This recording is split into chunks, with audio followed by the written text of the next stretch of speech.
guys, welcome back to another vlog. So andito tayo ngayon sa Roro guys. Sakay tayo ngayon ng tinatawag naming barge dito. I am traveling from Musamis to Lanao. Yan, actually andito tayo sa taas. So andun tayo, dito tayo nakaupo ngayon. Ayan yung ilbit natin. So nagmumotor lang tayo ngayon mga ka-chicks. Yan, kakaano lang namin, kakalarga lang namin. Medyo maano yung hangin. Yan, mapapansin nyo sa buhok ko, medyo ano yung hangin ngayon. Yan, nasa ano na tayo. Yan, napapansin nyo yung sinasakyan nating Roro, medyo kumikiling-kiling siya mga ka-chicks. Ang lakas, medyo malakas yung hangin. Actually okay pa naman yung ano kasi walang ulan. Yan, yan, tingnan nyo yung sa gilid natin mga ka-chicks. So dito tayo sa unahan mga ka-chicks. Yan, dito tayo sa unahan para makita natin ang buong view ng birds na sinasakyan natin mga ka-chicks. Yan, so pwede tayong umano dyan sa taas. Yan, pwede tayong umano dyan. So ganito yung style ng pagsakay. Yan, diba? So yan o. Yan, yung dagat natin ngayon mga ka-chicks. So yan yung view natin ngayon. So medyo nakakalola din yung ano kasi medyo gumaganon-ganon yung ano ng birds dahil na din sa ano ng hangin. So ayan mga ka-chicks, oh. Diyan tayo. So diyan tayo pupunta ngayon mga ka-chicks. Siguro mga 25 minutes from Mukas from Musamis Port to Mukas Port. Yan. So makikita nyo mga ka-chicks, yan, dyan tayo pupunta ngayon. Mga ka-chicks, andyan yung motor natin. Yan, sabayan nyo ako ngayon. Magta-travel tayo from Musamis to Lanao. Yan. So ganito ang pamamaraan dito mga ka-chicks.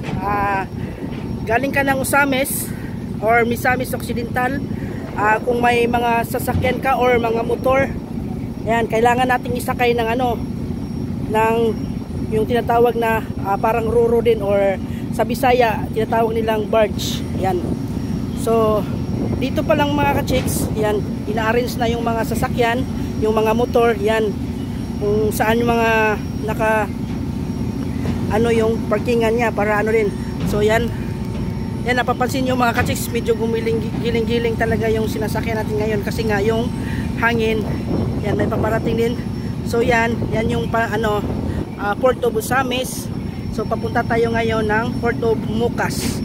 So from Mukas, traveling to Mukas to Lanao del Norte, siguro kung motor siguro mga 1 hour. Yeah. So imo-motor natin yan. So see you there at Kapatagan. Yan. So yan, napapansin nyo ang linang ang ano lang ng dagat. So medyo talaga mga ka-chicks kasi malakas yung hangin ngayon. Yan. Yan. Nakikita nyo yan mga ka-chicks. Yan. Diyan tayo pupunta ngayon. Yan. So from that port going to Kapatagan, siguro tatakbuhin natin yan. Siguro kasi smooth lang yung takbo natin. Siguro mga 1 hour lang.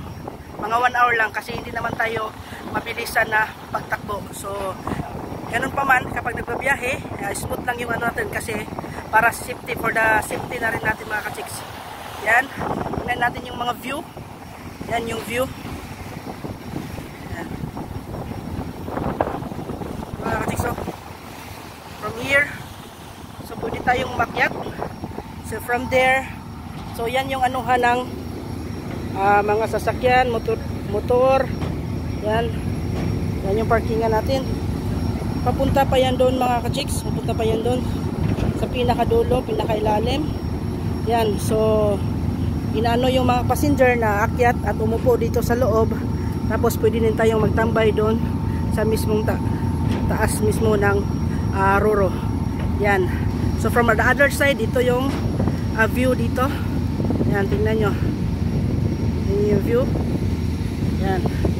So dahil kakaandar pa lang natin, makikita pa natin yung Port of Musamis. Yan. Kasi actually mga ka-chicks, malapit lang talaga to sa Port of Mukas. Kaso nga lang may dagat na pagitan.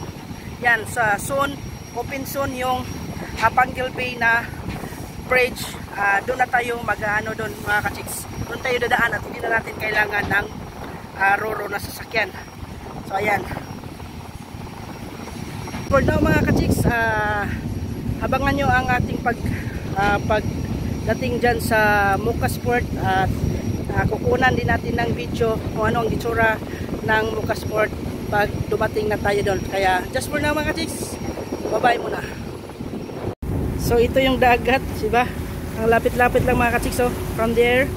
So yan, oh, tingnan nyo yung mga alon mga ka-chicks. Wow.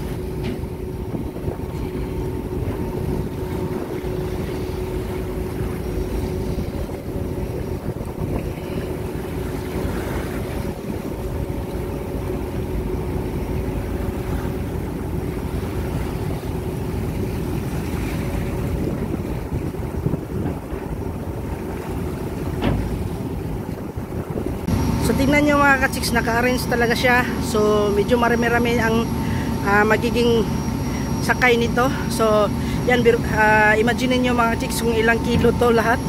Pero kinakaya pa rin nung roro na sinasakyan natin.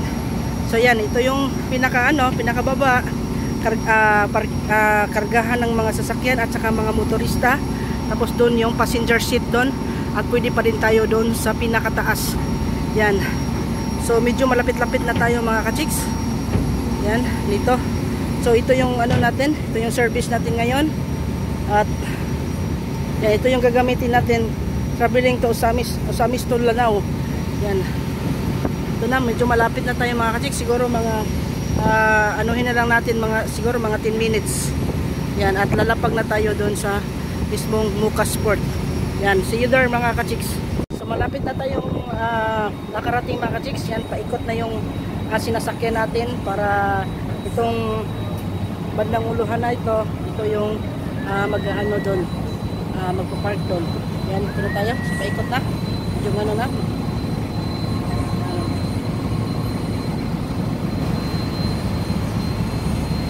So ayan, paano na tayo mga ka-chicks kasi nakarating na tayo. Yan. Inaano na lang, palapit na palapit.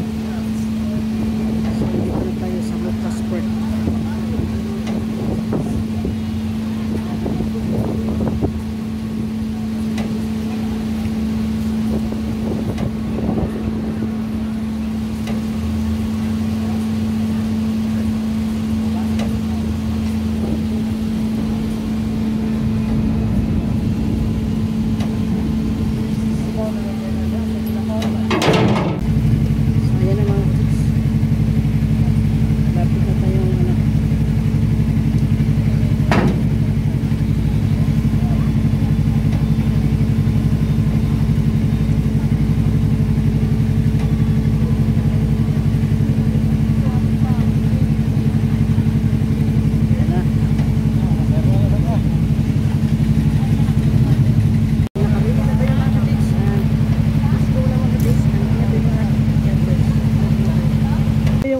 Natin 3:20 at anuhin natin papunta Lanao, papuntang Lanao. Yan.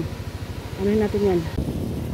So yan, huminto muna tayo mga ka-chicks. Try natin yung sweet corn nila dito. Yan. Dito tayo. Yan. Oh, sa bandang ano to mga ka-chicks, Baroy. Papasok ng Baroy. Paano lang, pa-skina lang siya. Ano pangalan mo na eh? Tindahan mo? Sweet corn. Pangalan mo?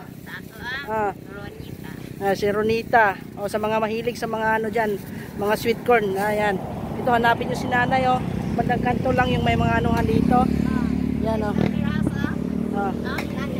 Yeah, slaughterhouse dyan. So, skina ng slaughterhouse. Dito lang si nanay sa bandang gilid niya. So, try natin yung sweet corn niya. Kung matamis ba talaga. So, isang piraso nito mga ka-chicks, 25 pesos. Yan. Okay lang. Ito. Matamis talaga siya. Sarap. Ayan, nasa Baroy na tayo mga ka-chicks. So, travel natin mga almost 30 minutes na from Mukasport. So, dito tayo ngayon. Kumain tayo. Yan, kain tayo mga ka-chicks.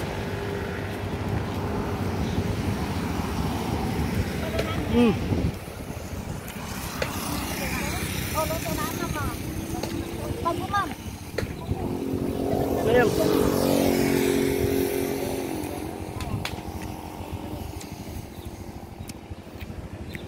Laki ng ano no?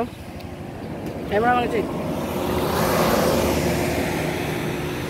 So yan, from Provincial Hospital Baroy, kunting ano lang, so dito na siya. So yan yung motor natin, nakapark dyan. So ito si nanay oh.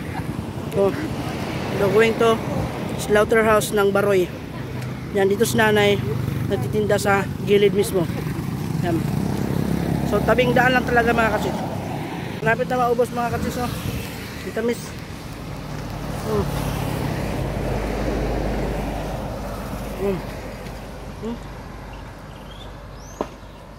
Sobrang tamis na.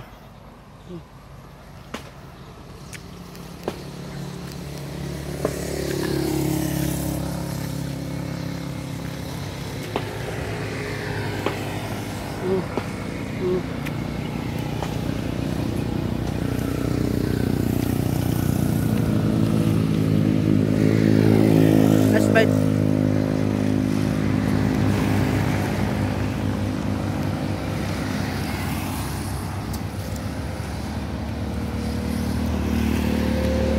Sarap. Nakakabusog mga kapatid. Kaya sobrang tamis. Kaya continue na naman tayo. Ganyan lang yung motor natin dyan. Park natin yung motor natin dyan. Ganyan lang biyahe mga kapatid ba? Para hindi tayo mapagod ng gusto. Relax din sa gilid. Yan. So bye muna mga kapatid. See you in Kapatagan. Dito na tayo mga kapatid. Nakaano na tayo. Yan. So oras natin ngayon is, so ayan na tayo mga ka-6, nasa Kapatagan na tayo. So yung biyahe natin mga ka-6 nasa 1 hour and 20 minutes. So nag-stop pa tayo kasi kumain tayo ng sweet corn. So ayan na, isang oras, more than 1 hour yung biyahe mula Mukas hanggang Kapatagan. Yan, hi Kapatagan, I love Kapatagan. I love